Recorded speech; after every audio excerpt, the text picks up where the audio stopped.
truly a stunner of a day it has been. There is not a singular cloud in the sky with a live look at Snow Hill on the Royal Plus Sky Cam. Still well into the 80s, slightly cooler by Ocean City, 75 degrees. But how about that 88-degree reading in Easton? It's 85 in Dover and 85 in Salisbury, 86 right there in Georgetown under basically a clear sky with a lot of tranquil weather in place. High pressure is in control and it's providing southerly flow. Lots of warm air filtering in south of the stalled warm front. And we got a cold front towards the west. That's what's going to be bringing in some cooler air and the potential for a few spotty showers Tuesday night and lingering a bit into Wednesday. But I'm really not all that impressed with the rainfall amounts. I'll show that to you on future casts in just a bit.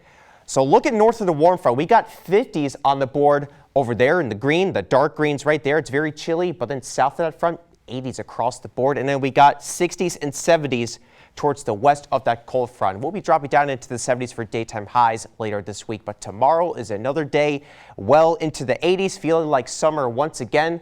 Wednesday is when changes happen. We get the cold front to move through, and at the same time, more of an easterly flow develops. So it's definitely going to be a bit of a cooler go of it, especially if you're along the coastline on Wednesday.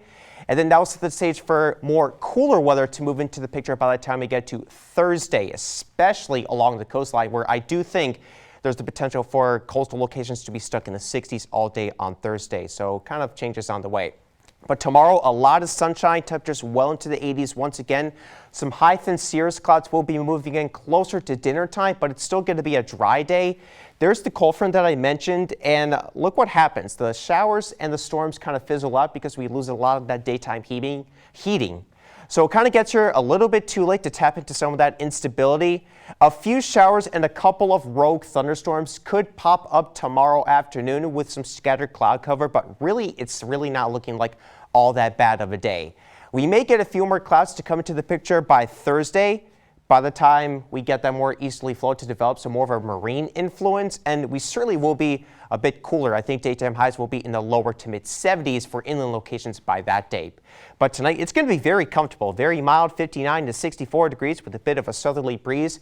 I will note it will be a little bit breezier tomorrow. We could have gusts at around 25 miles per hour and still a very hot day out there, getting into the upper 80s and mid 80s with a mostly sunny sky with a bit more clouds towards dinner time. So I'll give a green pulse all day on the Braces Carpet Care dog walking forecast. Sasha, courtesy of Terry, can get the walk in any time of the day, perhaps a little bit hot by the afternoon.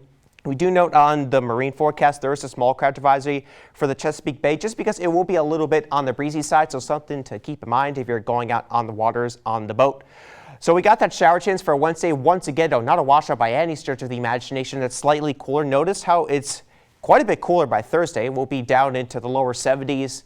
75 degrees by Friday with a partially sunny sky. And I do note, particularly later on Saturday, lingering through Sunday, it will be a little bit unsettled. We may have to dodge some showers here and there at times. It's not looking like a washout, and then a few more showers possible by next Monday, guys.